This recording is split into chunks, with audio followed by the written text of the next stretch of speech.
So James Hutton Institute is an independent, international, interdisciplinary research institute. It's located here in Scotland, both in Dundee and up the coast in Aberdeen. Those of you who might have been at Facing the Futures earlier this week saw our Dundee site. There's only about 500 research staff who work there across the two sites. We've kind of span a whole host of disciplines, so it's really nice to be working within an institute that has so many different disciplines to pull from and interact with. So our vision is to design and conduct transformative research, to transform how land and natural resources are managed, and our small ambition of transformative impact at multiple scales is deliberately kind of echoed in the iconography of the Sustainable Development Goals. I just want to touch on a couple of the projects that we're trying to integrate kind of transformative design into. So this is an example of an international conference project. It's in Ethiopia, and it focuses on soil restoration as a mechanism for poverty alleviation. It has an emphasis on the co-production of knowledge with local communities and land managers. And one of the interesting things that it has been able to incorporate into its research and design is it's provided these important relational spaces within which Ethiopian social, economic, and environmental researchers have been able to work together in a substantial way, in a way that they haven't been able to in the past. At a European scale, this is an example of projects that are also focused on land management.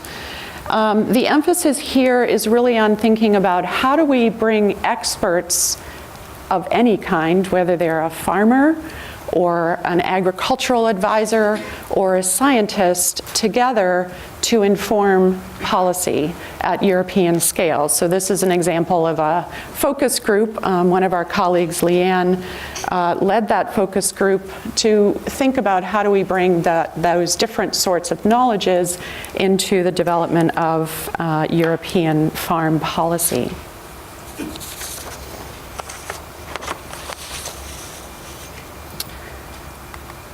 At a national scale, I've been working with Climate Exchange, which is Scotland's Centre for Expertise on Climate Change.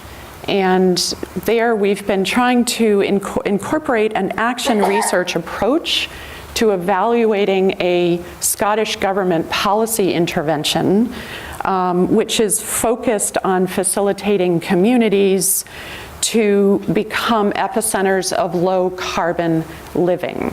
So what we've tried to do here is incorporate reflective space and dialogic dialogue within and between different stakeholders, different experts, to learn from the community and the community level practice of trying to create behavior change and have that become contagious throughout a community. How do you learn from that to then inform national policy to roll that out elsewhere? Lastly, thinking about the local scale at which we work, this is an example of a project that's taking place and just about to launch right here in Dundee. So this focuses on the growing of soft fruit across the city of Dundee and engaging predominantly with communities that are low socioeconomic or highly deprived. So the main project, it's a collaboration between City Council, academics, town planners, and the medical profession, with the primary aim of trying to provide easy access to food in the form of fresh fruit to the most disadvantaged members of the Dundee society, with a kind of aspirational ambition of downstream having a greater kind of positive impact on health and contributing to the reduction of city deprivation.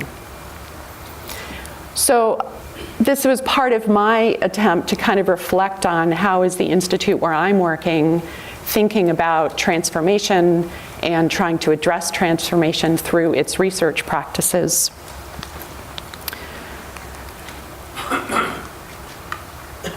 I want to invite Mel Woods up at this point as our keynote speaker to speak about a topic close to, obviously, my heart and many of our hearts, which is transformative research practices.